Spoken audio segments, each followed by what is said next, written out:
처음엔 그냥 고치기만 하면 된다고 생각했습니다. 그게 정비병의 일이라고 믿었으니까요. 그런데 한국인 기술자가 조용히 말했습니다. 정비는 무기를 믿게 만드는 일이죠. 그 한마디에 제 일의 의미가 완전히 바뀌었습니다. 이제 저는 고치는 게 아니라 지키는 일을 하고 있습니다. 자존심을 걸고 유럽을 고집하던 한 전문가가 왜 마침내 무릎을 꿇고 한국 기술을 인정하게 되었는지, 그 놀라운 이야기 지금 시작합니다. 구독과 좋아요로 한국 방산을 응원해주세요. 저는 미하엘 토마슈입니다. 슬로바키아 국방부 방산기획처에서 18년을 일해왔고 유럽산 무기만이 우리 국가 안보의 해답이라 굳게 믿어왔습니다. 독일의 전차, 프랑스의 자주포, 이탈리아의 레이더 시스템까지 저에겐 이들이 곧 기술이고 전략이었으며 자존심이었습니다. 유럽의 방산은 곧 유럽의 힘이라는 믿음 속에서 일해왔습니다. 사무실 벽에는 나토 공동개발 무기 포스터가 걸려 있었고 회의 자료엔 언제나 유럽연합군 기준이 맨 앞에 붙어 있었습니다.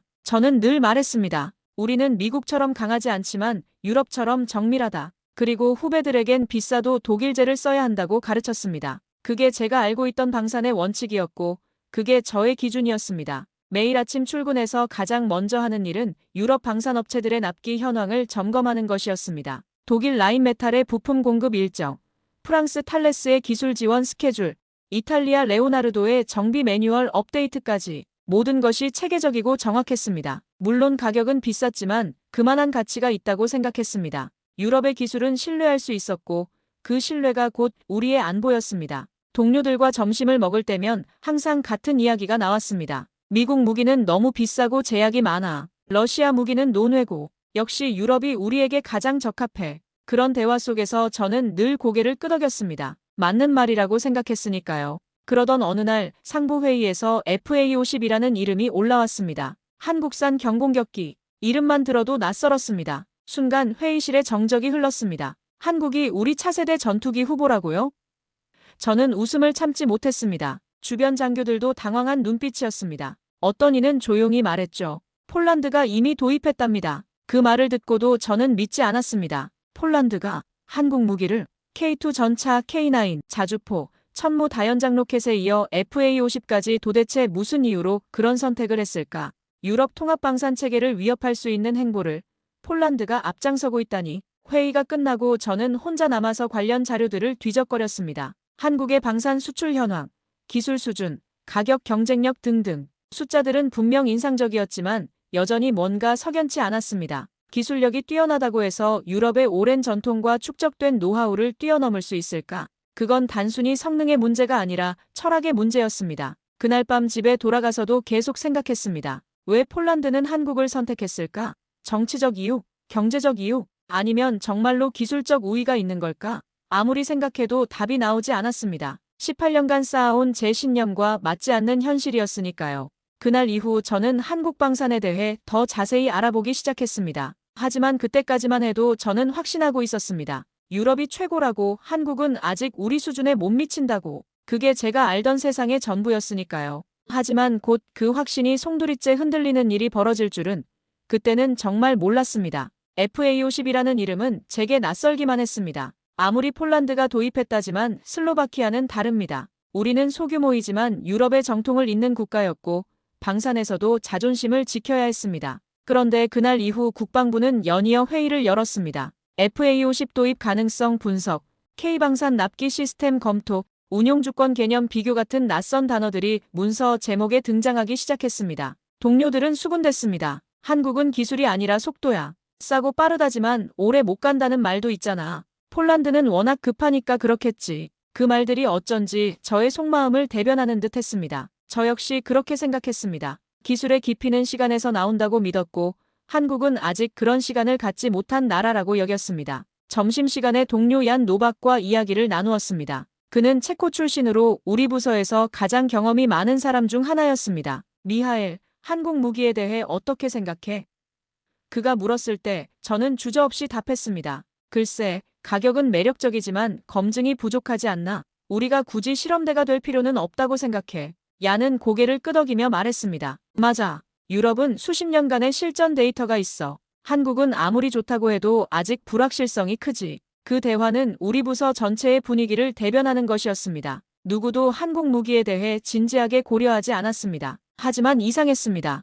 유럽 방산업체들은 점점 납기를 지키지 못하고 가격은 예산을 초과하고 있었습니다. 독일 라인메탈의 부품 공급은 계속 지연되었고 프랑스 탈레스의 기술 지원은 약속한 것의 절반도 이루어지지 않았습니다. 이탈리아 레오나르도는 아예 연락이 뜸해졌습니다. 미국은 무기 자체는 우수했지만 항상 조건이 따랐습니다. 실시간 정비 데이터는 공유할 수 없다.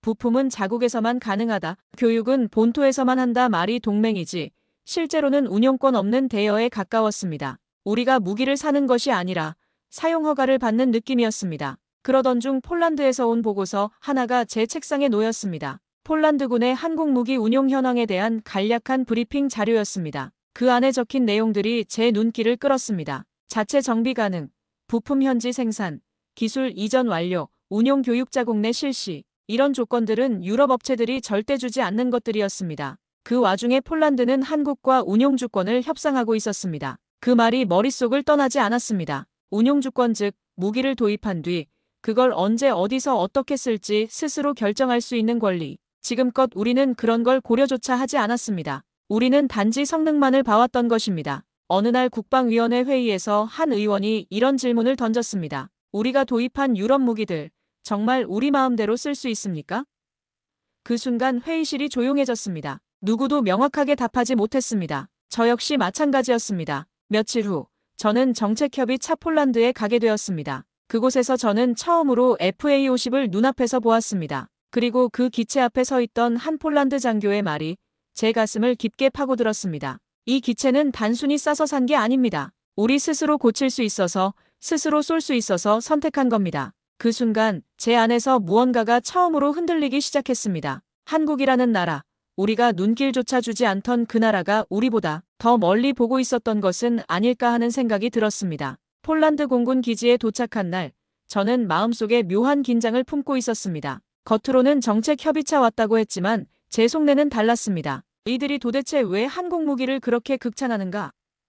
그걸 확인하고 싶었습니다. 저는 항상 체계와 기반 산업이 중요한 사람입니다. 그리고 폴란드는 저보다 한 수 아래라고 생각해왔습니다. FA-50 정비 경납고에 들어서자 눈앞에 펼쳐진 풍경은 놀라웠습니다. 낯선 기체 위에서 익숙하게 움직이는 폴란드 정비병들, 그리고 한쪽에서는 한국인 기술자들과 무전기를 통해 긴밀하게 협업 중이었습니다. 말보다 행동이 먼저였고 그들은 이미 이 기체를 자기 손으로 다루고 있었습니다. 가장 먼저 눈에 띈 것은 정비 매뉴얼이었습니다. 폴란드어로 번역된 두꺼운 책자들이 각 작업대마다 비치되어 있었고 그 옆에는 한국어 원본과 영어 보조자료가 함께 놓여 있었습니다. 독일제 무기들의 경우 매뉴얼 번역본을 구하는 것조차 어려웠는데 여기서는 모든 것이 현지화되어 있었습니다. 한 정비병이 엔진 점검을 하고 있었습니다. 그의 손놀림이 매우 자연스러웠습니다. 마치 몇 년째 이 기체를 다뤄온 것처럼 보였습니다. 저는 그에게 다가가 물었습니다. 언제부터 이 기체를 정비하셨습니까?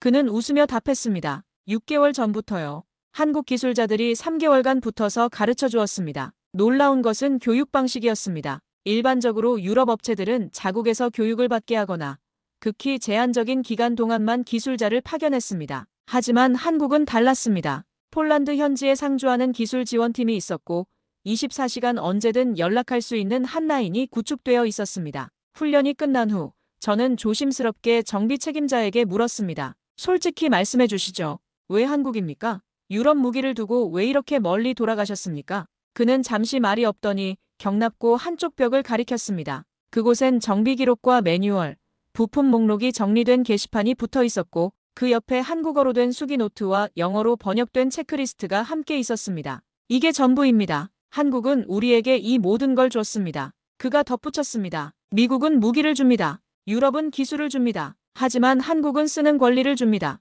이 기체에 무슨 문제가 생기든 이젠 우리는 우리 힘으로 복구할 수 있습니다. 그것이 곧 운용주권입니다. 운용주권. 저는 그 단어를 여러 문서에서 본 적은 있었지만 이렇게 실전에서 체감한 건 처음이었습니다. 폴란드는 단순히 무기를 산 것이 아니라 자립을 산 것이었습니다. 정비 파트까지 자율 운영이 가능하다고요? 저는 다시 물었습니다. 그뿐만 아니라 한국 측에서 정비 병력 교육과 시험 시스템까지 패키지로 제공받았습니다. 연말이면 우리도 자체 인증을 시작할 겁니다. 그의 목소리에는 자신감이 묻어났습니다. 이야기를 들으며 제 속이 서서히 뒤틀리기 시작했습니다. 우리는 도대체 지금까지 뭘 해온 걸까? 유럽 무기들을 도입할 때마다 우리는 항상 부분적 종속을 받아들여야 했습니다. 핵심 부품은 본국에서만 공급받고 주요 정비는 본국 기술자가 와야 하고 교육도 제한적이었습니다. 그런데 한국은 정반대였습니다. 모든 것을 폴란드에 이전해 주었습니다. 기술도 매뉴얼도 교육 시스템도 심지어 부품 생산 라인까지 현지에 구축할 수 있도록 지원했습니다. 그날 밤 숙소에 돌아와 혼자 노트북을 펼친 저는 처음으로 K방산이라는 단어를 검색해 보았습니다. 그 결과는 제가 알던 세계가 아니었습니다. 한국의 방산 기술 수준, 수출 실적, 그리고 무엇보다 고객국과의 협력 방식이 유럽과는 완전히 달랐습니다. 그날 저는 처음으로 제 신념에 균열이 생기는 것을 느꼈습니다. 제가 한국을 불신했던 이유는 단 하나였습니다. 믿을 만한 기반이 부족하다고 생각했기 때문입니다. 방산은 감정이 아니라 이성, 즉 증거로 움직여야 한다는 것이 저의 철칙이었습니다. 그런데 폴란드에서 돌아온 후 저는 제 철학 자체를 다시 점검하게 되었습니다. 왜냐하면 한국은 신뢰를 강요하지 않고 증거로 설득하고 있었기 때문입니다. FA50 도입과 관련한 모든 기술 자료는 실명으로 정리되어 있었고 정비 시뮬레이션 영상, 교보제, 소프트웨어 자료까지 투명하게 공유되고 있었습니다. 폴란드군은 자국어로 번역한 한국식 정비 매뉴얼을 이미 현장에 적용하고 있었으며 고장 사례와 개선 이력도 모두 현장 중심으로 축적하고 있었습니다. 그리고 그 모든 과정에 지연이라는 단어는 존재하지 않았습니다. 제가 가장 놀랐던 건 속도였습니다. 유럽 방산업계에선 부품 하나 수급하는 데에도 수주일이 걸리는 일이 다반사였습니다. 독일 라인메탈에 부품을 주문하면 최소 8주는 기다려야 했고 프랑스 탈레스는 더 심했습니다. 12주에서 16주까지도 걸렸죠. 기술자 파견은 더욱 복잡했습니다. 사전 승인, 일정 조율, 비용 협상까지 모든 과정이 끝나려면 최소 3개월은 잡아야 했습니다. 그런데 한국은 기체 도입에서 정비체계 구축까지 단 6개월. 실제로 폴란드는 2023년 말 계약을 체결하고 이듬해 봄부터 실전 배치를 시작했습니다. 미국도 프랑스도 심지어 독일도 따라할 수 없는 속도였습니다. 이것은 단순히 빠른 것이 아니라 시스템 자체가 다르다는 의미였습니다. 더 충격적인 것은 품질 관리 방식이었습니다. 유럽 업체들은 품질 보증서를 주지만 실제 문제가 생기면 사용법이 잘못되었다, 환경 조건이 맞지 않다는 식으로 책임을 회피하는 경우가 많았습니다. 반면 한국은 모든 문제를 데이터베이스화하고 개선 방안을 실시간으로 공유했습니다. 심지어 사용자 실수까지도 시스템 개선의 기회로 삼았습니다. 그리고 저는 이 모든 걸 직접 보기 위해 처음에는 한국행을 요청했습니다. 그러나 정치적 사정상 해외 방문은 불허되었고 대신 저는 연합군 정비통합훈련센터에서 열리는 공동정비 시연 프로그램에 참석하게 되었습니다. 그곳엔 폴란드, 루마니아, 체코, 슬로바키아 정비관들과 함께 한국 방산기업 기술지원단이 파견돼 있었습니다. 처음 마주한 한국 기술자는 의외로 젊고 조용한 사람이었습니다. 박정우라는 이름의 그는 문서보다 도면을, 발표보다 실습을 중시하는 스타일이었고 저희가 준비해온 유럽식 기준에 맞지 않는 방식이 조금 낯설기도 했습니다. 그런데 그가 보여준 건 단순한 기술이 아니었습니다. 훈련은 마치 전투처럼 치열했고 기계보다 사람의 손과 경험의 축적이 중요하다는 걸 강조했습니다. 그는 매뉴얼을 외우는 것이 아니라 상황을 이해하고 판단하는 능력을 키우라고 했습니다. 유럽식 교육이 정답을 가르친다면 한국식 교육은 생각하는 방법을 가르치는 것 같았습니다. 그가 조심스럽게 보여준 수기 노트 한 권, 거기엔 수년간의 정비 사례와 대응법, 필드 리포트가 기록되어 있었고 심지어 자국어 번역본까지 이미 준비되어 있었습니다. 그 노트는 단순한 기록이 아니라 살아있는 경험의 집합체였습니다. 정비는 고장난 무기를 고치는 게 아니라 걱정이 생기지 않도록 돌보는 일입니다. 그가 조용히 말했습니다. 그 순간 저는 깨달았습니다. 우리가 도입하려 한 건 무기였지만 한국은 사람을 지키는 시스템을 함께 제공하고 있었습니다. 그게 바로 제가 처음으로 한국을 숫자가 아닌 신뢰로 보기 시작한 순간이었습니다. 공동정비훈련센터의 첫날 아침, 저는 처음으로 한국기술지원단과 마주했습니다. 단정한 작업복을 입고 있던 한 기술자가 저희 슬로바키아 팀 앞에 나섰습니다. 통역을 통해 들은 그의 직책은 정비교육 담당 기술지도관. 이름은 박정우, 나이는 30 중반쯤 되어 보였습니다. 처음에는 의아했습니다. 보통 이런 국제훈련에는 중령급 이상의 지휘관이 나오는 법인데 그는 그저 실무자처럼 보였기 때문입니다. 유럽에서는 상당한 계급이나 직위를 가진 사람이 와야 체면이 서는 것으로 여겨졌습니다. 그런데 말이 시작되자 분위기가 완전히 달라졌습니다. 그는 대형 화면이나 프레젠테이션 자료 대신 기체 모형과 손으로 직접 쓴 노트를 꺼냈습니다. 무겁고도 깔끔한 손놀림으로 기체의 주요 부위를 짚으며 설명을 이어갔고 설명 중간중간 우리에게 질문을 던졌습니다. 이것은 유럽식 교육과는 완전히 다른 방식이었습니다. 이런 부품은 고장이 아니라 마모입니다. 마모는 어떻게 예측하십니까?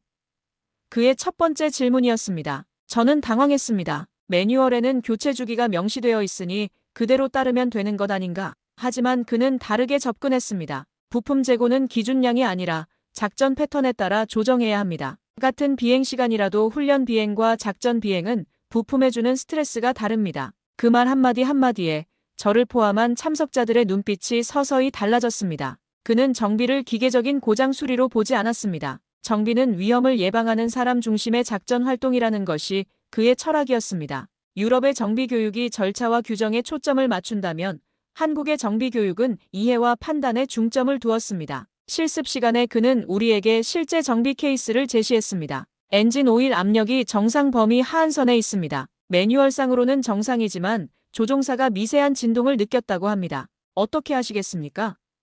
이런 식의 질문이었습니다. 대부분의 참석자들은 매뉴얼상 정상이면 문제 없다고 답했습니다. 저도 마찬가지였습니다. 하지만 박정우 기술지도관은 고개를 저었습니다. 조종사의 감각을 무시하면 안 됩니다. 수치상으로는 정상이어도 변화의 징후일 수 있습니다. 쉬는 시간에 저는 그에게 다가가 물었습니다. 당신에게 정비란 무엇입니까? 그는 조용히 웃으며 대답했습니다. 정비는 사람을 신뢰할 수 있도록 만드는 일입니다. 파일럿이 이륙 전 마지막으로 믿는 건 무기가 아니라 정비병의 손입니다. 그 말이 제 가슴에 박혔습니다. 그 순간 저는 느꼈습니다. 그는 단지 정비를 기술로 배우지 않았습니다. 그는 그 일을 사람을 지키는 약속이라 생각하고 있었습니다. 오후 실습에서는 더욱 인상적인 장면이 있었습니다. 한 체코 정비병이 실수로 부품을 떨어뜨려 손상을 입혔습니다. 유럽 교육에서라면 실수에 대한 지적과 재교육이 따랐을 것입니다. 하지만 박 기술 지도관은 달랐습니다. 왜 떨어뜨렸을까요? 부품이 무거웠나요? 손이 미끄러웠나요?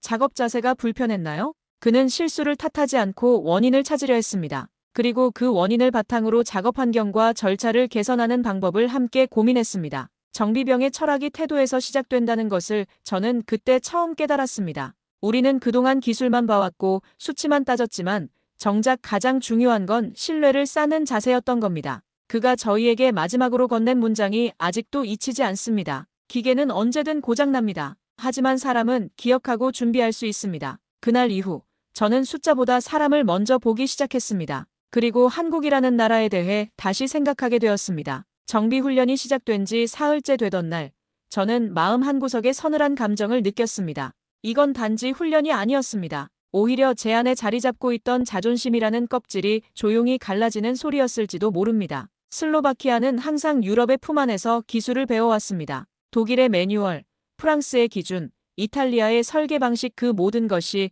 우리 군의 기본이자 자긍심이었습니다. 체코슬로바키아 시절부터 이어진 유럽 중심의 사고방식이 제 뼛속까지 스며들어 있었습니다. 그런데 지금 저는 아무리 생각해도 그보다 더 체계적이고 실용적인 시스템을 한국 기술자에게 배우고 있었습니다. 교육 넷째 날, 박정우 기술지도관은 훈련생들에게 이론을 묻지 않았습니다. 대신 작동 중 정지 사례를 제시하고 각자 직접 판단해보라고 했습니다. 저는 당황했습니다. 유럽식 매뉴얼은 항상 절차를 강조했지만 그는 상황의 이해를 요구했습니다. 그리고 정답이 아니라 이유를 설명하라고 했습니다. FA52 이륙 직후 엔진 온도가 급상승했습니다. 계기판의 경고등은 아직 켜지지 않았지만 조종사가 이상을 감지했습니다. 정비병으로서 어떻게 대응하시겠습니까? 이런 식의 문제였습니다. 저는 매뉴얼적인 답변을 했습니다. 경고등이 켜지지 않았다면 정상 범위 내로 판단하고 다음 정기 점검 때 확인하겠습니다. 하지만 다른 참석자들은 다양한 접근을 보였습니다. 특히 폴란드 정비병은 즉시 착륙시키고 엔진 전체를 점검하겠다고 답했습니다. 왜 그렇게 판단하셨습니까? 박 기술지도관의 질문이 저를 향했습니다. 그 질문 앞에서 저는 순간 아무 말도 할 수 없었습니다. 그건 단지 기술의 문제가 아니라 내가 생각을 멈추고 있었던 시간에 대한 반성이었습니다. 유럽식 교육에서는 매뉴얼이 답이었습니다. 규정에 따라 행동하면 책임에서 자유로웠습니다. 하지만 한국식 접근은 달랐습니다. 조종사의 생명이 걸린 상황에서는 매뉴얼보다 판단이 우선이라는 철학이었습니다. 휴식 시간, 저는 조용히 훈련장을 빠져나와 기지 옆 작은 공터에 앉았습니다. 문득 폴란드 장교의 말이 떠올랐습니다. 한국은 우리를 고객이 아니라 전우로 대했습니다. 그게 유럽과 가장 다른 점입니다. 그 순간 마음속에서 작게 눌려있던 자존심이 조금씩 풀려나갔습니다. 우리는 왜 기술을 배울 때에도 체면을 먼저 생각했을까? 진심으로 배우고 싶다면 내려놓는 것이 먼저였구나. 저는 18년간 방산 업무를 해왔지만 정작 왜라는 질문은 해본 적이 없었습니다. 왜 이 부품을 이 시기에 교체해야 하는가? 왜 이 절차가 필요한가? 왜 조종사는 이런 걱정을 하는가? 모든 것을 매뉴얼과 규정으로 처리해왔을 뿐입니다. 그날 오후 실습에서 저는 처음으로 한국기술진에게 질문을 던졌습니다. 조종사가 느끼는 미세한 진동을 어떻게 객관적으로 판단할 수 있습니까? 그리고 처음으로 그들과 눈을 맞추며 웃었습니다. 기술을 배운 것이 아니라 자세를 배웠기 때문이었습니다. 박 기술 지도관은 제 질문에 진지하게 답했습니다. 경험입니다. 하지만 경험을 쌓으려면 먼저 조종사를 믿어야 합니다. 그들의 감각을 무시하지 않는 것. 그게 시작입니다. 이제 저는 깨달았습니다. 이건 단순한 훈련이 아니라 신뢰의 언어를 배우는 과정이었습니다. 유럽의 방식이 완벽한 시스템을 추구한다면 한국의 방식은 완벽한 소통을 추구하는 것 같았습니다. 그날부터 제 태도는 바뀌었습니다. 질문을 두려워하지 않았고 실패를 기록하며 복습했습니다. 자존심을 내려놓자 진실이 보였습니다. 한국은 무기를 파는 나라가 아니라 함께 지킬 준비가 된 나라라는 것을요. 훈련 마지막 주 한국기술진이 준비한 실습 중 하나는 기체 고장 예측과 대응 시나리오였습니다. 각국 정비병들이 팀을 나누어 실전 상황을 가정하고 그 안에서 얼마나 빠르게 문제를 식별하고 해결하는지 평가하는 방식이었죠. 저는 제 팀의 총괄 책임자로 지정되었습니다. 시나리오는 이랬습니다. FA-52대가 훈련 비행 중 한 대에서 유압 시스템 경고가 발생했습니다. 조종사는 즉시 기지로 복귀했고 착륙 후 점검 결과 유압 펌프에서 미세한 오일 누출이 발견되었습니다. 다음 임무는 6시간 후입니다. 어떻게 대응하시겠습니까? 그런데 이상하게도 훈련이 시작되자 제 손이 망설이기 시작했습니다. 지금껏 저는 모든 판단을 매뉴얼에 기대어 내려왔습니다. 유압 펌프 교체는 표준 절차에 따라 12시간이 소요되니 다음 임무는 연기해야 한다는 것이 제 첫 번째 판단이었습니다. 그런데 이 훈련은 매뉴얼을 닫고 실제 상황을 가정하라는 것이었습니다. 한국기술진은 우리에게 직접 판단하고 책임지라고 했습니다. 그건 저에게 너무나 낯선 방식이었습니다. 유럽에서는 절차를 따르면 책임에서 자유로웠지만 여기서는 결과에 대한 책임을 져야 했습니다. 제 팀원들과 논의한 결과 우리는 보수적인 접근을 택했습니다. 완전한 부품 교체를 통해 안전을 확보하기로 한 것입니다. 하지만 결국 작은 실수가 있었습니다. 장비 점검 순서를 놓쳐 오작동 신호를 제때 식별하지 못했고 결과적으로 대응이 지연되었습니다. 평가에서 우리 팀은 가장 낮은 점수를 받았습니다. 그 순간 이전 같았으면 얼굴이 붉어졌을 겁니다. 자존심이 무너졌다고 느꼈겠죠. 특히 다른 나라 정비병들 앞에서 슬로바키아의 체면이 깎였다고 생각했을 것입니다. 그런데 이상하게도 그날은 전혀 그렇지 않았습니다. 오히려 박정우 기술지도관이 제게 와서 이렇게 말했습니다. 오늘 판단 절대 나쁘지 않았습니다. 안전을 우선시한 건 옳은 접근이었어요. 중요한 건 빠른 고침이 아니라 제대로 기억하고 반복하지 않는 겁니다. 그 말에 저는 깊이 고개를 숙였습니다. 그건 단순한 위로가 아니었습니다. 한국이 우리에게 파는 것이 무기가 아니라 배움의 문화라는 것을 깨달은 순간이었습니다. 폴란드 팀장이 저에게 다가와 말했습니다. 처음에 우리도 똑같았어요. 매뉴얼에만 의존했죠. 하지만 한국 방식을 배우면서 달라졌습니다. 이제는 상황을 보고 판단할 수 있게 되었어요. 그의 말을 들으며 저는 깨달았습니다. 우리는 무기를 사러 이 시스템을 검토하러 왔습니다. 그런데 돌아갈 즈음이 되자 제 동료들이 말했습니다. 한국 무기의 장점은 단가나 성능이 아니야. 우리가 운용할 수 있도록 신뢰를 전해준다는 것.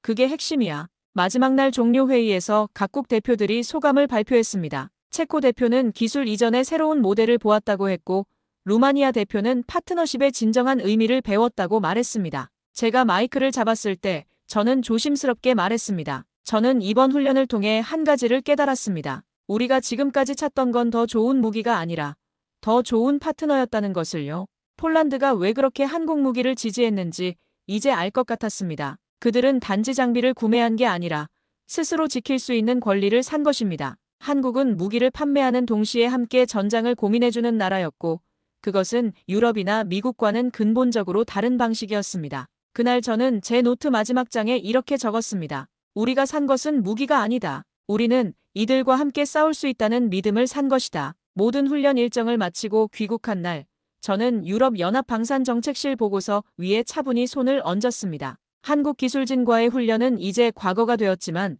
제안에 남은 변화는 아직도 현재였습니다. 이제는 더 이상 수치와 비교만으로는 설명할 수 없는 무언가가 제 시야를 지배하고 있었기 때문입니다. 귀국 첫날, 동료 얀 노박이 저를 반겼습니다. 어떻게 되었나? 한국 기술이 정말 그렇게 대단한가? 그의 질문에 저는 잠시 망설였습니다. 어떻게 설명해야 할까요? 기술이 대단한 게 아니라 접근 방식이 다르다는 걸, 무기를 파는 게 아니라 신뢰를 나눈다는 걸, 글쎄, 생각보다 체계적이더군. 저는 조심스럽게 답했습니다. 아직 확신을 드러내기에는 이른 것 같았습니다. 하지만 마음 한구석에서는 이미 결정이 내려져 있었습니다. 며칠 후, 국방부 고위 실무진 회의에서 다음 세대 다목적 항공기와 정밀 타격 플랫폼 도입안이 다시 논의되었습니다. 자료집 앞면엔 여전히 유럽 주력 방산 기업의 제안이 나열되어 있었고 그 아래 작게 한국 시스템 검토 보고 요약이라고 적혀 있었습니다. 마치 형식적으로 포함시킨 것처럼 보였습니다. 회의가 시작되자 독일 라인메탈의 제안이 먼저 발표되었습니다. 기술적 우수성, 유럽 내 정비 네트워크, 나토 표준 준수 등 익숙한 내용들이었습니다. 이어서 프랑스 탈레스, 이탈리아 레오나르도의 제안도 비슷한 논조였습니다. 모두 좋은 제안이었지만 뭔가 아쉬웠습니다. 저는 조용히 손을 들어 발언을 요청했습니다. 회의실의 시선이 저에게 집중되었습니다. 존경하는 위원 여러분, 저는 이번 훈련을 통해 확신을 얻었습니다. 한국의 무기는 단지 장비가 아닙니다. 그것은 우리가 자립해서 운용할 수 있는 무기 체계입니다. 회의장은 정적에 잠겼습니다. 몇몇은 곧바로 고개를 갸웃했고 어떤 이는 미소를 지었습니다. 하지만 저는 물러서지 않았습니다. 우리가 지금까지 유럽 무기를 우선시해온 건 기술력 때문만이 아니라 관성이었습니다. 하지만 진정한 독립은 누군가의 기술을 받는 게 아니라 자기 손으로 작동시킬 수 있는 힘을 갖는 것입니다. 한 위원이 반박했습니다. 하지만 미하엘, 한국은 여전히 검증이 부족하지 않나? 우리가 실험대가 될 필요는 없지 않나? 저는 차분하게 답했습니다. 폴란드가 이미 그 실험을 끝냈습니다. 그리고 성공했습니다. 이제는 우리가 따라갈 차례입니다. 또 다른 위원이 물었습니다. 비용 면에서는 어떤가? 유럽 업체들과 비교해서 비용만 보면 한국이 유리합니다. 하지만 더 중요한 건 총 소유 비용입니다. 한국은 현지 정비, 현지 교육, 현지 부품 생산까지 지원합니다. 장기적으로 보면 훨씬 경제적입니다. 그날 저는 처음으로 공식 문서에 한국 방산 체계에 대한 긍정적인 평가를 기록했습니다. 신뢰 기반의 운용 주권, 전시 대응력의 자립성, 기술 이전과 교육의 통합적 협력 가능성. 이 문장들이 제 이름 아래 남겨졌습니다. 회의 후 복도에서 한 간부가 저에게 다가왔습니다. 미하엘, 정말 확신하나? 한국을? 그의 표정은 진지했습니다. 저는 망설임 없이 답했습니다. 예, 확신합니다. 이번이 우리에게 주어진 기회입니다. 며칠 후, 저는 익명의 동료에게 메일을 받았습니다. 미하엘, 정말로 한국을 추천한 겁니까? 저는 짧게 답했습니다. 처음이자 처음으로 진심이었다. 그 답장을 보내고 나서 저는 한국기술진과 나눈 마지막 인사를 떠올렸습니다. 언젠가 당신 나라에도 직접 가서 그 기체가 제대로 날고 있는지 확인하고 싶습니다. 박정우 기술지도관이 웃으며 한 말이었습니다. 그 말 속에는 기술이 아니라 사람을 향한 마음이 담겨 있었습니다. 슬로바키아가 어떤 결정을 내리든 저는 그 순간만큼은 부끄럽지 않았습니다. 왜냐하면 저는 처음으로 정직하게 한 선택을 했기 때문입니다. 그로부터 몇 주 뒤 방위력 개선 예비회의가 열렸습니다. 예상과 달리 많은 위원들이 조용히 제 의견을 듣고 있었습니다. 일부는 여전히 유럽 무기 시스템에 대한 신뢰를 굽히지 않았지만 중요한 변화는 분명히 일어나고 있었습니다. 한 위원이 조심스럽게 묻더군요. 기술적 우위는 여전히 유럽이 앞서는 거 아닌가요? 저는 망설임 없이 대답했습니다. 맞습니다. 유럽의 기술은 여전히 최고 수준입니다. 하지만 우리가 지금 필요한 건 함께 움직일 수 있는 파트너입니다. 한국은 그 무기를 단지 제공하는 데 그치지 않고 우리가 그 무기를 스스로 이해하고 유지하고 운용하게 도와줍니다. 그건 단순한 수출이 아니라 동맹의 방식입니다. 국방차관이 더 구체적인 질문을 던졌습니다. 한국과의 협력에서 우리가 얻을 수 있는 실질적 이익은 무엇인가요? 저는 훈련에서 목격한 사례들을 하나씩 설명했습니다. 첫째, 완전한 기술 이전입니다. 설계 도면부터 생산 기술까지 모든 것을 공유합니다. 둘째, 현지 정비체계 구축입니다. 우리 기술자들이 스스로 정비할 수 있도록 시스템을 만들어줍니다. 셋째, 지속적인 기술 지원입니다. 계약이 끝나도 관계는 계속됩니다. 또 다른 위원이 의문을 표했습니다. 하지만 그런 조건들, 다른 업체들도 제공할 수 있는 거 아닌가요? 아닙니다. 저는 단호하게 답했습니다. 유럽 업체들은 핵심 기술을 절대 이전하지 않습니다. 미국은 더욱 엄격합니다. 정비도 제한적이고 부품도 본국에서만 공급받아야 합니다. 반면 한국은 파트너국을 진정한 동맹으로 대합니다. 이야기가 끝난 후 회의실을 나서며 저는 문득 훈련소에서 박정우 기술지도관이 남긴 말을 떠올렸습니다. 우리는 장비를 파는 게 아닙니다. 우리가 드리는 건 여러분의 병사가 무기를 신뢰할 수 있도록 만드는 시스템입니다. 그 말이 이제야 진정한 의미로 다가왔습니다. 한국은 유럽이 줄 수 없는 것을 주고 있었습니다. 바로 운용할 수 있는 권리, 공동 대응할 수 있는 역량, 그리고 무엇보다 같이 갈 수 있는 신뢰였습니다. 며칠 후 저는 폴란드 동료에게 전화를 걸었습니다. 훈련에서 만났던 그 정비 책임자였습니다. 안녕하세요, 얀입니다. 한국 무기 운용은 어떻게 되고 있나요? 그는 밝은 목소리로 답했습니다. 완벽합니다. 이제는 우리 기술자들이 한국 기술자 없이도 모든 정비를 해낼 수 있어요. 심지어 몇 가지 개선 사항을 우리가 제안하기도 했습니다. 정말요? 한국 쪽 반응은 어땠나요? 즉시 검토해서 반영하겠다고 하더군요. 이런 게 진정한 파트너십이죠. 우리의 의견을 무시하지 않고 함께 발전시켜 나가는 건 말입니다. 그 대화를 마치고 저는 더욱 확신을 갖게 되었습니다. 이것이 바로 우리가 찾던 관계였습니다. 며칠 후 슬로바키아 국방부는 공식적으로 한국과의 공동 운용 교육 협약을 위한 실무 접촉을 승인했습니다. 처음엔 단 2명의 기술고문 파견 요청이었지만 그것은 명확한 첫걸음이었습니다. 우리는 이제 기술이 아니라 관계를 도입하고 있었던 것입니다. 승인 소식을 들었을 때 저는 조용히 미소를 지었습니다. 18년간의 방산 업무 중에서 가장 의미 있는 결정이라고 생각했습니다. 그날 밤 저는 제 노트를 다시 펼쳤습니다. 한 장 한 장 훈련 중 남긴 메모들이 빼곡했습니다. 기체는 언제나 고장난다. 하지만 사람은 배운다. 무기는 숫자가 아니라 신뢰다. 진정한 전력은 동맹으로부터 만들어진다. 그리고 마지막 장에 조용히 썼습니다. 우리는 무기를 산 것이 아니다. 우리는 함께 나아갈 수 있는 길을 찾은 것이다.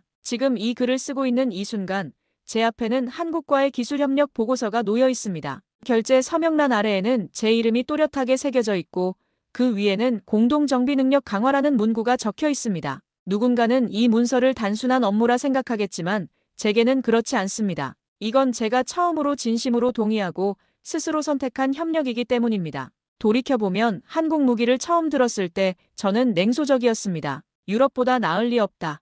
우리에겐 체계가 있다. 자존심을 지켜야 한다. 그 모든 말이 지금 생각하면 두려움의 다른 얼굴이었습니다. 변화에 대한 두려움, 기존 질서가 흔들릴지도 모른다는 불안감이었죠. 하지만 한국 기술자들과 함께한 그 시간은 단지 무기를 배우는 것이 아니라 사람과 사람 사이에 쌓이는 신뢰, 자신의 손으로 지킬 수 있는 힘, 그리고 우리가 할 수 있다는 가능성을 배운 시간이었습니다. 박정우 기술지도관이 보여준 것은 기술 매뉴얼이 아니라 철학이었고 그 철학은 단순했습니다. 함께 살아남자. 몇 달 전 슬로바키아 최초의 한국 기술자 파견단이 도착했습니다. 2명의 젊은 엔지니어였는데 그들을 공항에서 맞이할 때 제 마음은 복잡했습니다. 설렘과 기대, 그리고 약간의 긴장이 뒤섞여 있었죠. 과연 우리 현장에서도 그 한국식 접근이 통할까? 첫 주간 회의에서 한국 기술자 중 한 명인 김민수 씨가 저에게 말했습니다. 미하엘 선생님, 저희는 여기서 가르치려고 온 게 아닙니다. 함께 배우려고 왔습니다. 그 말에 저는 미소를 지었습니다. 역시 한국다운 접근이었습니다. 며칠 전 훈련에서 함께한 폴란드 장교로부터 연락이 왔습니다. 그는 말했습니다. 슬로바키아가 한국과 손잡는다니 정말 기쁩니다. 먼저 그 길을 가봤습니다. 그 선택 후회하지 않을 겁니다. 저는 조용히 웃으며 답했습니다. 네, 이미 확신하고 있습니다. 실제로 지난 몇 개월간의 협력 과정에서 저는 매일 그 확신이 옳았다는 것을 확인하고 있습니다. 한국 기술자들은 약속한 모든 것을 지켰고 심지어 약속하지 않은 것까지 해주었습니다. 슬로바키아어 매뉴얼 번역, 현지 정비진 교육, 24시간 기술 지원 핫라인까지 모든 것이 차질 없이 진행되고 있습니다. 지금 우리 부대의 정비병들도 한국식 훈련 노트를 보고 있습니다. 정비 교육이 단지 기술 전달이 아니라 철학이라는 것을 그들도 점차 이해해가고 있습니다. 매뉴얼을 외우는 것이 아니라 상황을 판단하고 대응하는 능력을 기르는 것, 그것이 진정한 정비라는 것을 말입니다. 얼마 전 우리 부서의 새로운 젊은 장교가 저에게 물었습니다. 선배님, 정말 한국이 유럽보다 나은가요?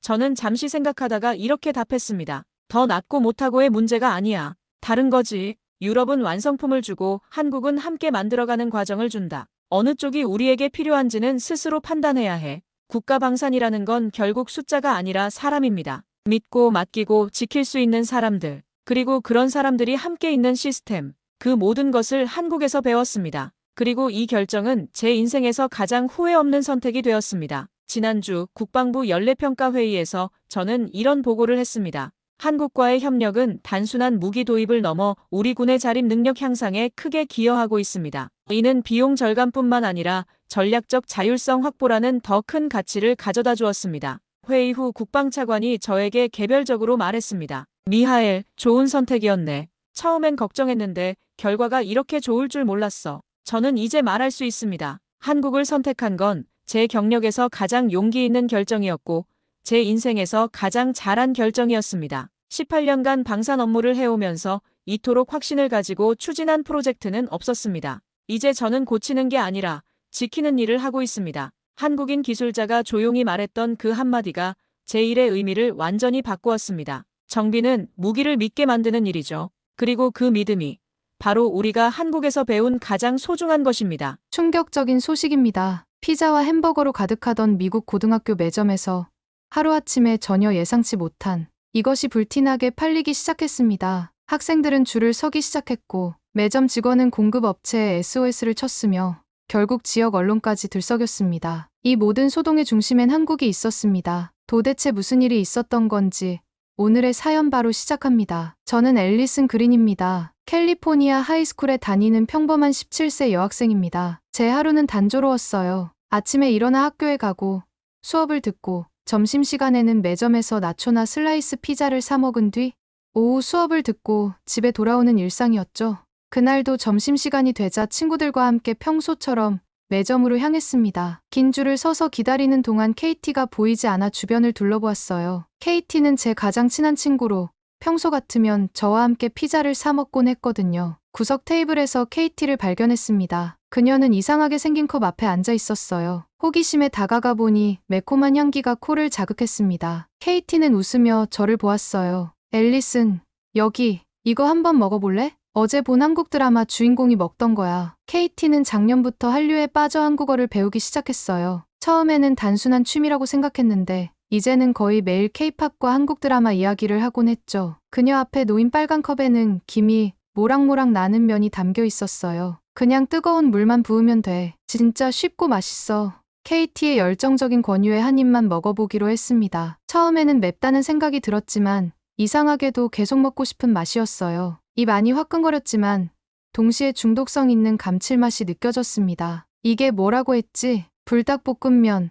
한국에서 엄청 유명하대. 근데 이건 좀 매운 편이고 다른 종류도 많아. 내일 내가 또 가져올게. 같이 먹자. 그날 저녁 처음으로 학교 점심에 대해 부모님께 이야기했어요. 평소에는 별거 없었어요 라고 대답하던 제가 한국 라면에 대해 신나게 설명했으니까요. 부모님은 제가 학교 생활에 이렇게 흥미를 보이는 게 신기한지 서로 눈빛을 교환하셨어요. 침대에 누워 스마트폰으로 한국 라면을 검색했어요. 수많은 종류의 라면이 있다는 사실이 놀라웠습니다. 빨간색, 검은색, 흰색 포장의 다양한 라면들. 유튜브에는 라면 먹방이라는 영상이 수백만 조회수를 기록하고 있었어요. 한 유튜버는 라면에 치즈, 계란, 소시지 등을 넣어 먹고 있었습니다. 크로를 내리다 깜빡 잠이 들었어요. 다음 날 아침, 평소보다 일찍 일어났습니다. 엄마에게 용돈을 달라고 했어요. 오늘은 매점에서 라면을 사고 싶었거든요. KT가 어제 매점에서도 판다고 했으니까요. 학교에 도착해 첫 수업이 시작되기 전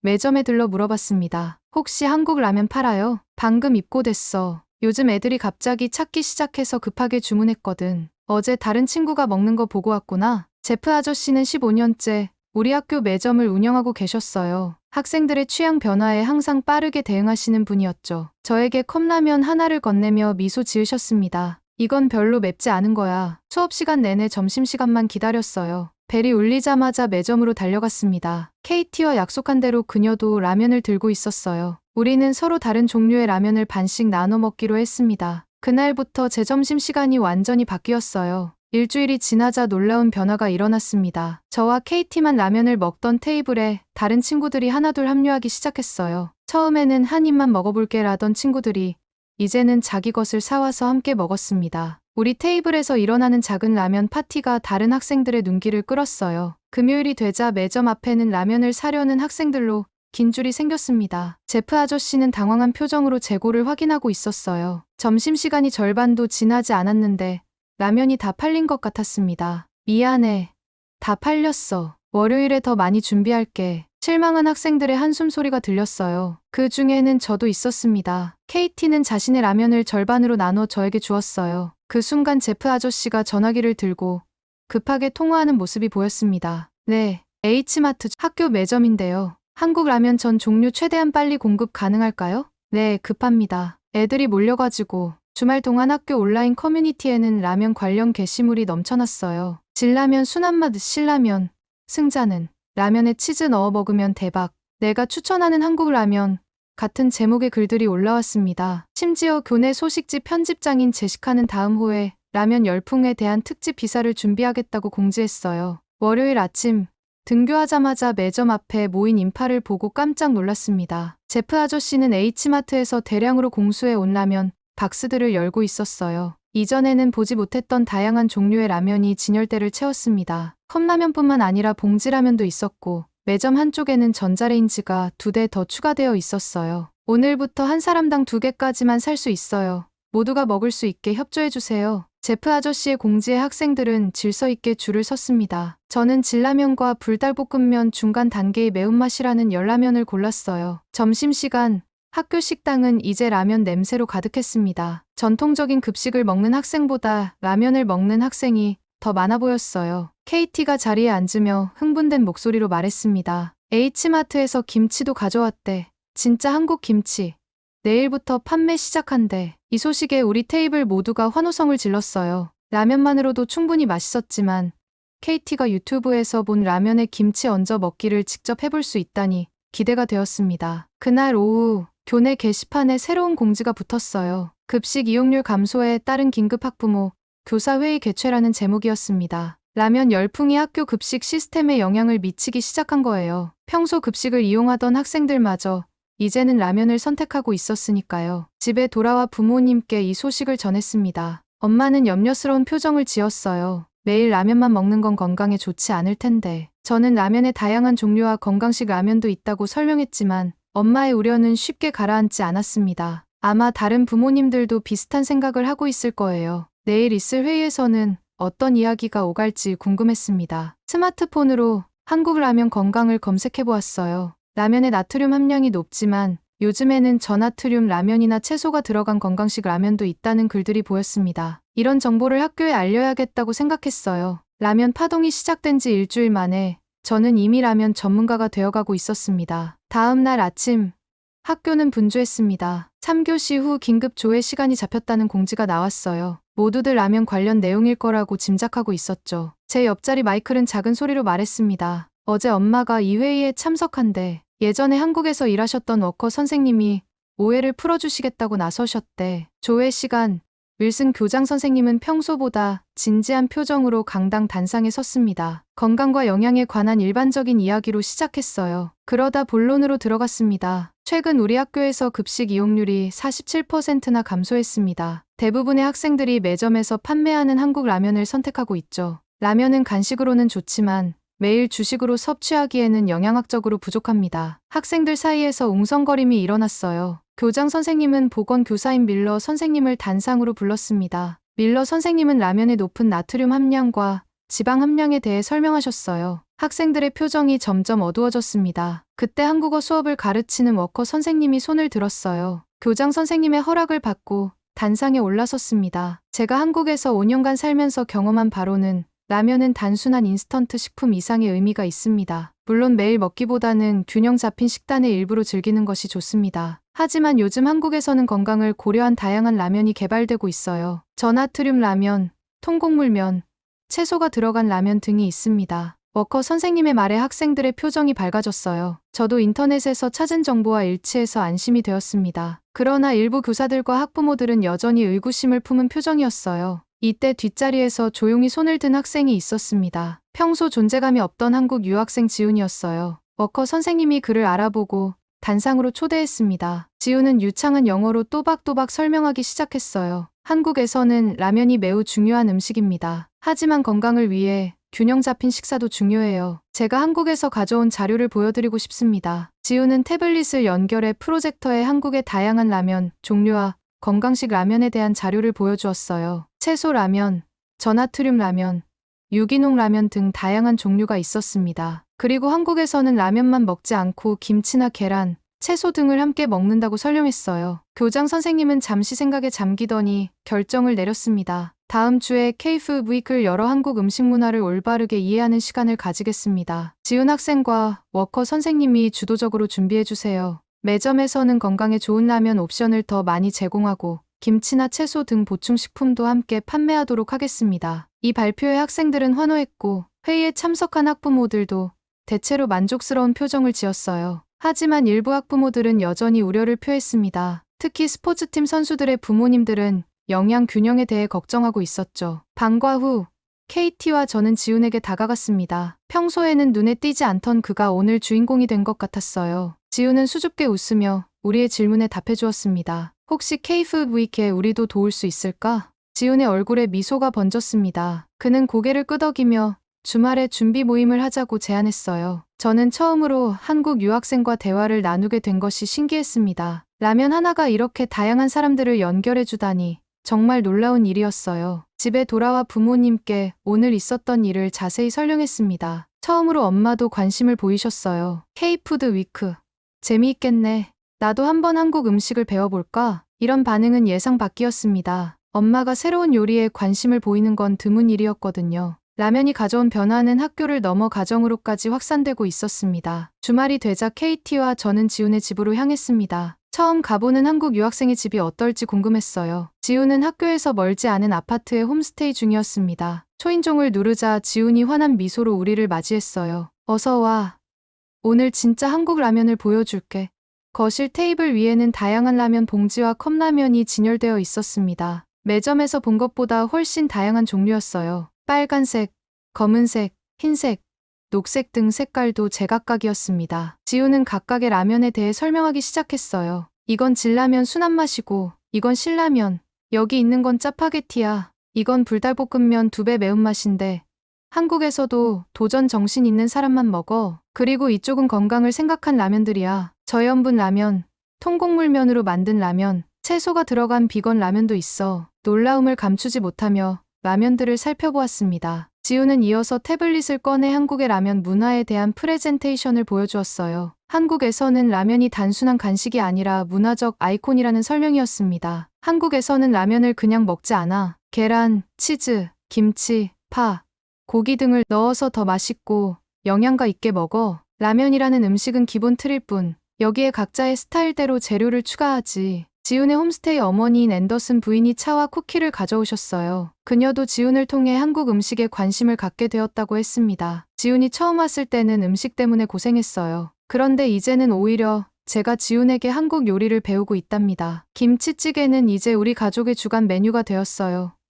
앤더슨 부인의 이야기를 들으며 음식이 가진 문화적 힘에 대해 새롭게 생각하게 되었어요. KT는 열심히 메모하며 질문했습니다. K-Food Week에서 뭘 보여주면 좋을까? 지훈은 잠시 생각하더니 흥미로운 제안을 했어요. 라면 만들기 체험은 어떨까? 그리고 김밥 만들기, 떡볶이 시식회도 좋을 것 같아. 한국 음식이 단순히 맵기만 한 게 아니라는 걸 보여주고 싶어.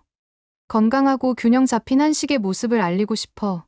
그의 아이디어는 신선했어요. 단순히 라면을 소개하는 것이 아니라 한국 식문화 전체를 알리는 행사로 확장하자는 제안이었습니다. 우리는 곧장 기획안을 작성하기 시작했어요. 지훈은 한국의 식품 회사들의 후원을 요청해보겠다고 했고, KT는 학교 미디어팀의 홍보 영상 제작을 부탁하기로 했습니다. 저는 교내 동아리들의 참여를 독려하는 역할을 맡았어요. 요리 동아리, 문화 교류 동아리, 심지어 환경 동아리까지 한국의 식문화가 환경에 미치는 영향에 대해 토론 세션을 진행할 수 있을 테니까요. 이제 라면은 단순한 음식을 넘어 교육적 주제가 되어가고 있었습니다. 윌슨 교장 선생님께도 이 계획을 보여드리고 지역 한식당이나 H마트의 참여도 요청해보세요. 그들도 분명 관심 있을 거예요. 앤더슨 부인의 조언에 우리 모두 고개를 끄덕였습니다. 처음에는 라면에 대한 단순한 호기심으로 시작된 일이 이제는 큰 문화 행사로 발전하고 있었어요. 서로 다른 배경을 가진 세 학생이 하나의 목표를 위해 협력하는 모습이 신기했습니다. 그날 저녁,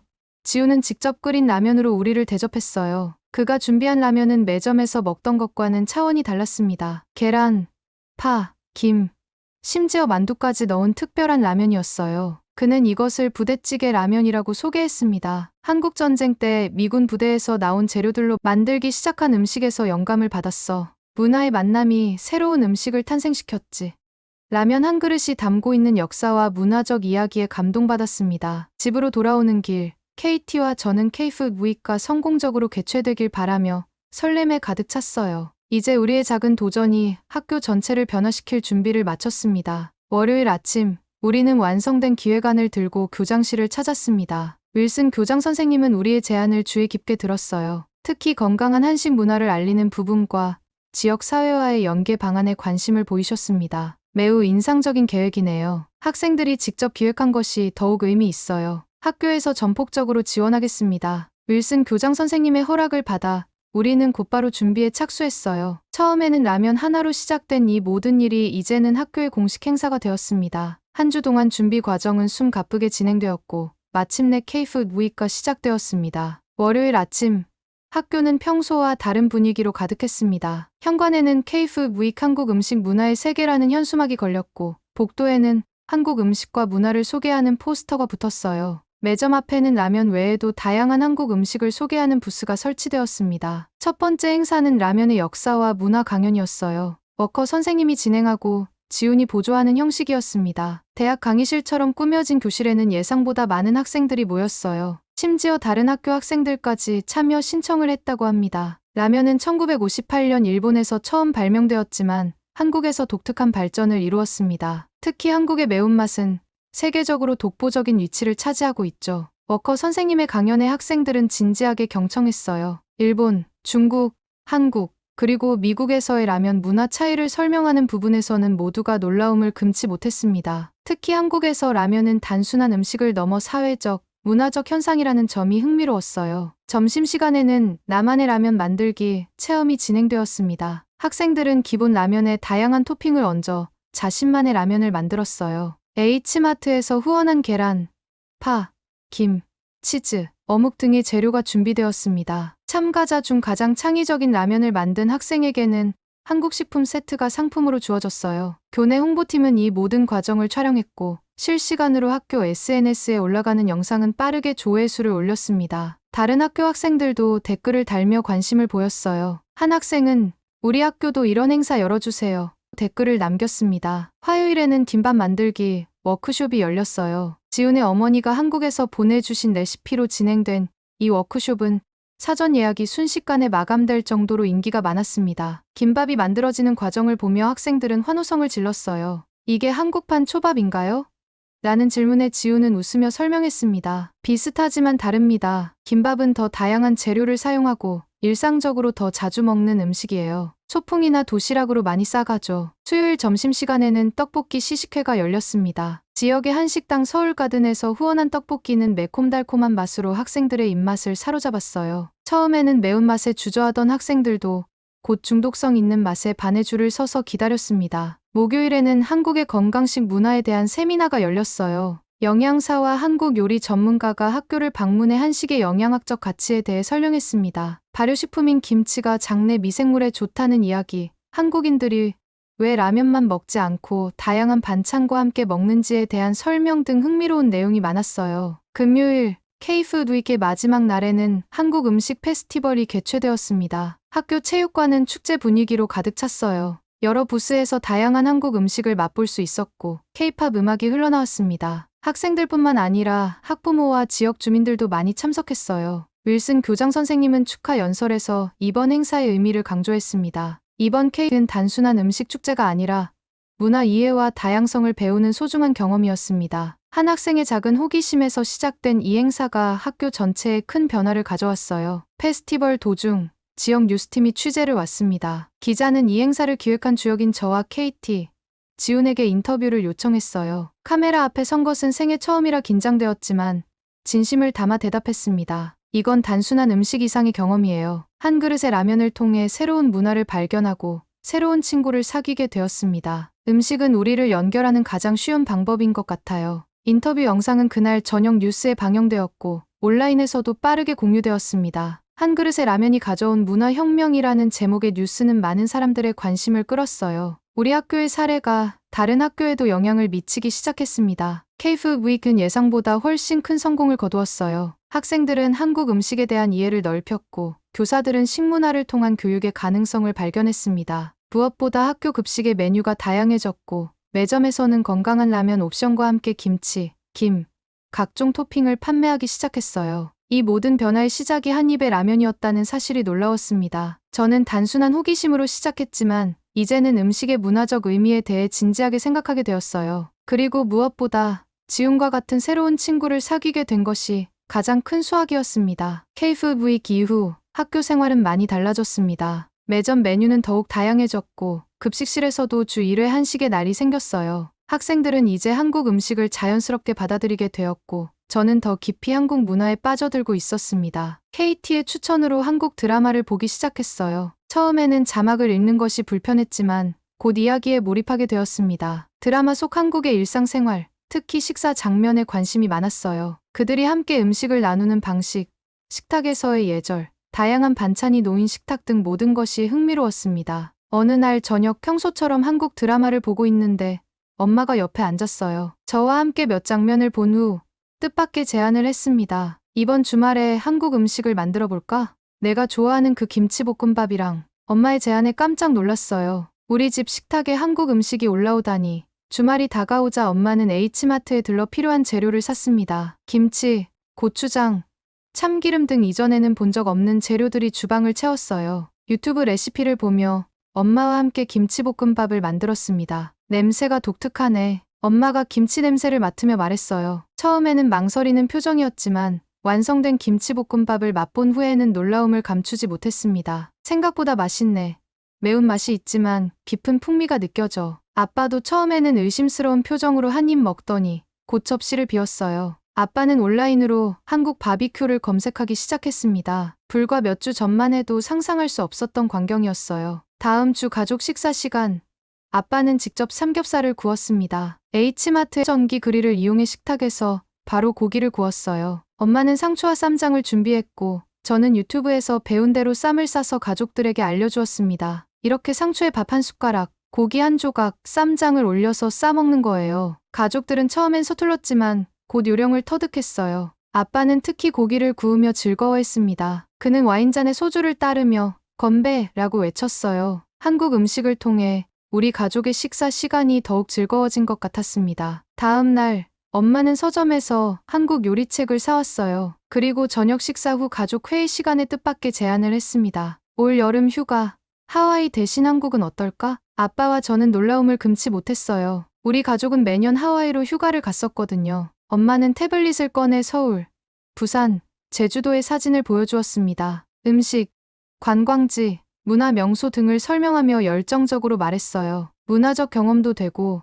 앨리슨이 좋아하는 음식도 제대로 맛볼 수 있잖아. 아빠도 곧 동의했고 우리는 여름 휴가 계획을 한국으로 변경했습니다. 당장 여행 가이드북을 사고 한국어 기초 회화도 배우기 시작했어요. 라면 한 그릇이 이렇게까지 우리 가족의 삶을 바꿀 줄은 몰랐습니다. 학교에서도 변화는 계속되었어요. 이제 라면에 다양한 토핑을 얹어 먹는 것이 유행이 되었고 학생 식당에는 토핑 바가 생겼습니다. 파, 계란, 김, 치즈 등을 자유롭게 추가할 수 있었어요. 급식 메뉴에도 변화가 생겨 불고기, 잡채, 김치볶음밥 등이 정기적으로 나왔죠. KT와 지훈, 그리고 저는 국제 음식 문화 클럽을 만들었습니다. 매주 다른 나라의 음식을 소개하고 맛보는 모임이었어요. 물론 첫 번째 주제는 한국 음식이었고 지훈이 자신의 고향 음식에 대해 자세히 설명해 주었습니다. 그의 눈에는 자부심이 가득했어요. 앨리슨, 한국어 조금 배울래? 한국 가면 도움될 거야. 지훈의 제안에 기쁜 마음으로 동의했습니다. KT도 이미 한국어를 배우고 있었으니까요.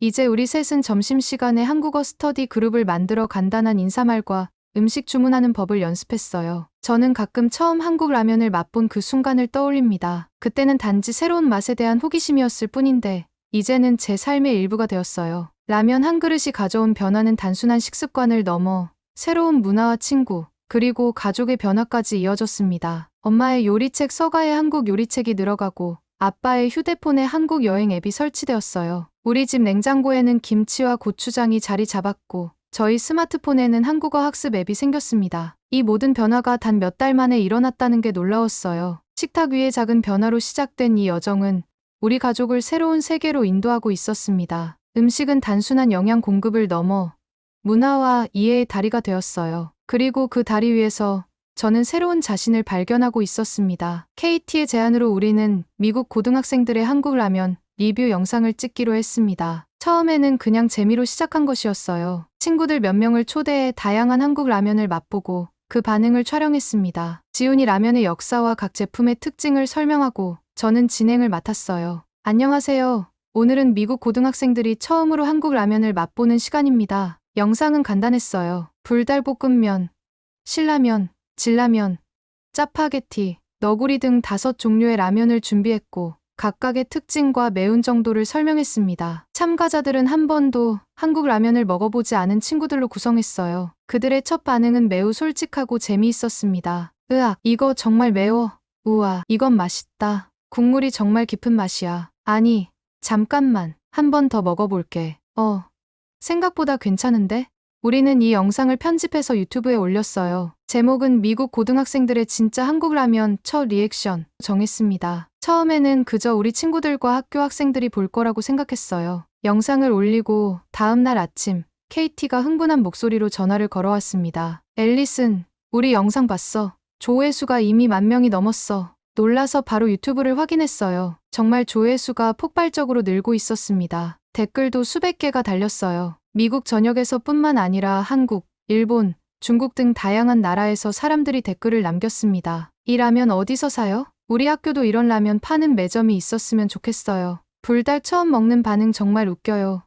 한국인으로서 너무 자랑스럽습니다. 우리 라면이 세계적으로 사랑받네요. 학교에 도착하자 모두가 저를 알아보기 시작했어요. 어제까지만 해도 평범한 학생이었는데 갑자기 라면 영상 찍은 여자애가 되었습니다. 심지어 다른 학년 학생들도 다가와 말을 걸었어요. 다음 영상은 언제 찍어? 저도 참여하고 싶어요. 다른 한국 음식도 리뷰해줘요. 지우는 이런 상황에 약간 당황한 것 같았어요. 평소 조용한 성격인데 갑자기 많은 사람들이 그에게 한국 음식에 대해 물어보기 시작했으니까요. 하지만 그도 곧이 관심을 즐기기 시작했습니다. 한국 문화를 알릴 수 있는 좋은 기회라고 생각했나 봐요. 일주일도 지나지 않아 영상 조회수는 50만을 돌파했습니다. 유튜브에서 자동 번역 기능이 추가되어 더 많은 나라의 사람들이 시청할 수 있게 되었어요. 놀랍게도 한 유명 라면 회사에서 이메일이 왔습니다. 안녕하세요.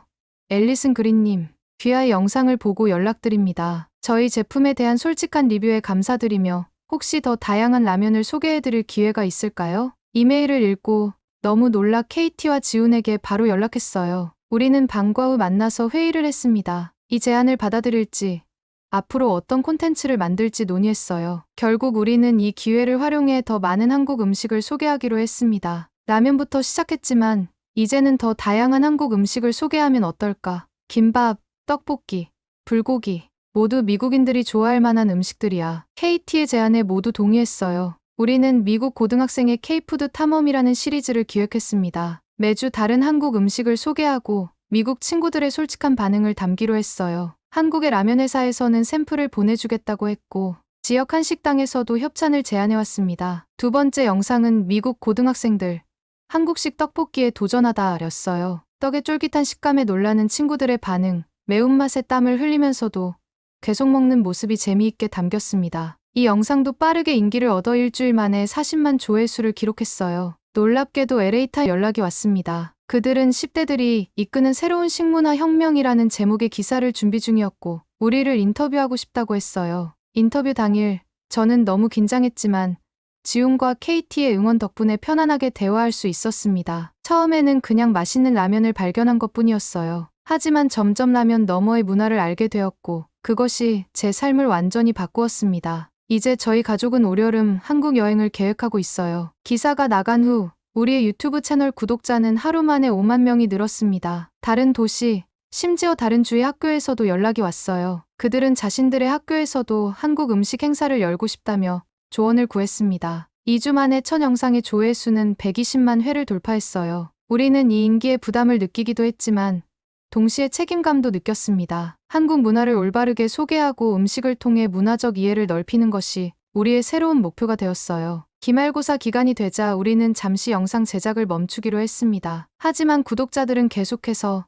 다음 영상을 기다린다는 댓글을 남겼어요. 예상치 못한 성공의 학업과 영상 제작 사이에서 균형을 맞추는 것이 어려웠지만 이 경험은 저에게 큰 깨달음을 주었습니다. 라면 하나로 시작된 이 여정이 이제는 제 미래의 방향까지 바꾸고 있었어요. 대학 지원서에 국제문화 교류에 관심이 있다고 적었고 국제관계학을 전공하고 싶다는 희망도 생겼습니다. 단순한 음식 리뷰가 저희 가치관과 꿈까지 변화시키고 있었어요. 학년이 끝나갈 무렵 우리 채널의 구독자는 15만 명을 넘었고 총 5개의 영상이 올라갔습니다. 여름방학 동안 한국을 방문하면 현지에서도 콘텐츠를 만들 계획이에요. 한국의 시장, 길거리 음식, 현지인들이 추천하는 맛집을 소개하는 내용으로요. 누구도 예상하지 못했던 이 성공은 우리에게 큰 자신감을 주었습니다. 라면 한 그릇으로 시작된 작은 도전이 이제는 수많은 사람들에게 영향을 미치고 있었어요. 그리고 이 모든 것의 중심에는 서로 다른 문화를 이해하고 존중하려는 마음이 있었습니다. 졸업식 날,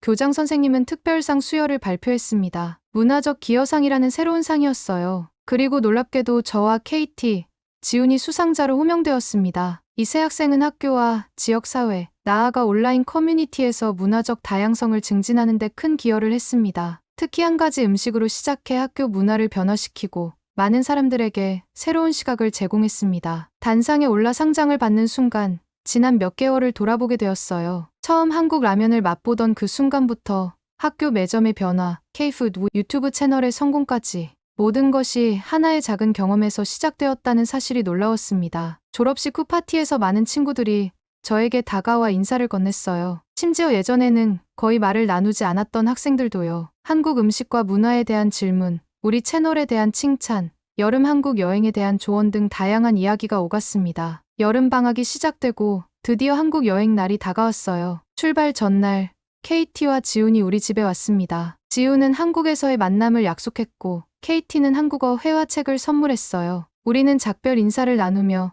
이 여정이 끝이 아닌 새로운 시작임을 느꼈습니다. 앨리슨, 한국에서 꼭 진짜 불닭볶음면을 먹어봐. 미국에서 파는 것보다 더 매워. 지훈의 농담에 웃으며 한국에서의 모험을 기대했어요. 비행기에 오르며 이 모든 일의 시작이 한 그릇의 라면이었다는 사실이 다시 한번 놀라웠습니다. 한국에서의 이주는 정말 눈부신 경험이었어요. 서울의 북촌 한옥마을, 부산의 해운대, 제주도의 아름다운 자연까지 모든 것이 신기했습니다. 하지만 가장 기억에 남는 것은 역시 음식이었어요. 현지에서 먹는 한식의 맛은 미국에서 경험했던 것과는 차원이 달랐습니다. 지훈의 가족이 우리를 초대해 전통 한식으로 대접해 주셨어요. 그의 할머니가 직접 담그신 김치, 손으로 빚은 만두, 뚝배기에 끓여낸 된장찌개, 모든 음식에는 정성과 이야기가 담겨 있었습니다. 우리 할머니는 음식을 통해 사랑을 표현하신데 직접 만든 음식을 나누는 것이 한국 문화의 중요한 부분이야. 지훈의 설명을 들으며 음식이 단순한 영양 공급을 넘어 문화와 정서를 전달하는 매개체라는 사실을 더 깊이 이해하게 되었어요. 우리는 한국에서의 경험을 유튜브 채널에 올렸고 많은 사람들이 호응해 주었습니다. 여름이 끝나고 대학 생활이 시작되었어요. 저는 UC 버클리에 입학했고 국제관계학을 전공하기로 했습니다. 첫날부터 국제음식 문화 교류 동아리를 만들기 위한 계획을 세웠어요. 다양한 문화권의 학생들이 자신의 전통 음식을 소개하고 함께 나누는 모임을 구상했습니다. 동아리 설명회 날 예상보다 많은 학생들이 찾아왔어요. 그 중에는 제 유튜브 채널을 본 학생들도 있었습니다. 첫 모임의 주제는 물론 한국 음식이었고 저는 직접 한국에서 배워온 김밥 만드는 법을 시연했어요. 동아리 활동이 활발해지면서 학교 식당에도 변화가 생겼습니다. 다양한 문화권의 음식을 정기적으로 소개하는 세계 음식의 날이 생겼고 한식 코너도 마련되었어요. 제가 고등학교에서 시작한 작은 변화가 대학교까지 이어지고 있었습니다. 대학 생활 중에도 유튜브 채널은 계속 운영했어요. 이제는 단순한 음식 리뷰를 넘어 음식을 통한 문화 이해와 국제 교류에 초점을 맞추었습니다. 다양한 나라의 학생들을 초대해 그들의 전통 음식과 문화를 소개하는 시리즈를 시작했어요. 2학년이 되자 새로운 도전이 찾아왔습니다. 학교에서 교환학생 프로그램을 통해 한국의 대학으로 한 학기 동안 공부할 기회가 생긴 거예요. 주저없이 지원했고 서울대학교에서 공부하게 되었습니다. 한국에서의 생활은 새로운 도전이었지만 이미 음식과 문화에 대한 이해가 있었기에 빠르게 적응할 수 있었어요. 현지 학생들도 제 유튜브 채널을 알고 있어 쉽게 친구를 사귈 수 있었습니다. 그들은 제가 더 많은 한국 문화를 경험할 수 있도록 도와주었어요. 교환학생 생활 중에 한국어 실력도 많이 향상되었습니다. 이제는 간단한 대화뿐만 아니라 강의를 들을 수 있을 정도가 되었어요. 한국 친구들과 함께 길거리 음식을 탐험하고 전통시장을 방문하는 등 현지인처럼 생활하는 법을 배웠습니다. 학기가 끝날 무렵 한국 방송국에서 인터뷰 제안이 왔어요. 그들은 라면으로 시작된 문화 교류라는 주제로 다큐멘터리를 준비 중이었습니다. 인터뷰에서 저는 첫 라면 경험부터 지금까지의 여정을 진솔하게 나눴어요. 이제 직접 한국에서 진짜 라면을 먹고 한국 문화를 체험하면서 깨달았어요. 음식은 단순한 영양 공급을 넘어 문화와 정서를 나누는 가장 직접적인 방법입니다. 라면 한 그릇이 제 인생의 방향을 바꿨고 저는 이 여정이 앞으로도 계속되길 바랍니다. 미국으로 돌아온 후 저는 더 확고한 목표를 가지게 되었어요. 국제문화 교류의 중요성을 알리고 음식을 통한 이해와 존중을 증진하는 일에 헌신하고 싶었습니다. 대학 졸업 후에는 문화 교류 프로그램을 개발하는 NGO에서 일하거나 식문화를 연구하는 학자가 되고 싶다는 꿈이 생겼어요. 지금도 학교에 한국 학생이 입학하면 맨 먼저 환영해주고 챙겨주는 것이 제 역할이 되었습니다. 그들에게 미국 문화를 소개하고 반대로 한국 문화를 더 배우는 기회로 삼고 있어요. 작은 라면 한 그릇에서 시작된 이 여정은 이제 제 정체성의 일부가 되었습니다. 앞으로도 저는 음식을 통한 문화 교류의 가능성을 탐구하고 싶어요. 한 그릇의 라면이 제 인생을 바꾸었듯이 어쩌면 다른 누군가의 인생도 음식을 통해 새롭게 열릴 수 있을 테니까요. 그리고 그 과정에서 우리는 서로를 더 깊이 이해하고 존중하게 될 것입니다. 오늘 사연에 대한 여러분의 생각을 댓글로 남겨주세요. 감동뭉클에서는 여러분의 소중한 마음을 모아 사연 주인공들에게 전해드리고 있습니다. 여러분 주변에 감동적이거나 재미있는 실제 사연들을 제보받고 있으니 언제든 저희 공식 메일로 제보해주세요. 오늘 들려드린 사연에 공감하셨다면 구독과 좋아요 눌러주시고 주변 분들과도 공유해주세요. 여러분의 작은 관심과 응원이 더욱 좋은 콘텐츠를 만드는 데 큰 힘이 됩니다. 오늘도 여러분의 하루의 작은 즐거움이라도 되었기를 바라며 지금까지 감동뭉클이었습니다. 끝까지 시청해주셔서 감사합니다. 다음에 더 감동적인 사연으로 찾아뵙겠습니다.